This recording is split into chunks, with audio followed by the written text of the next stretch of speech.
Pagkatapos namin doon sa Capitolio mga lads, diretso na kami agad sa MacArthur Park. Ito na yung daanan. Dumaan kami ng Government Center. At ito na nga mga lods, nandito na kami. Minadali lang namin yung oras kasi umuulan. Saglit lang, ikot sa taas.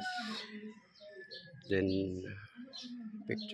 ilang picture lang, then bumaba na ulit kami kasi nga rumaragasan na yung malakas na ulan.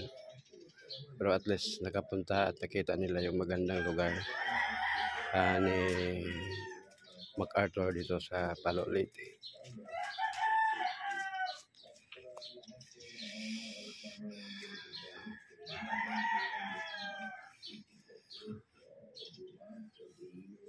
At hanggang dito na lang muna mga lods, hanggang sa susunod na mga videos. Thank you and Happy New Year.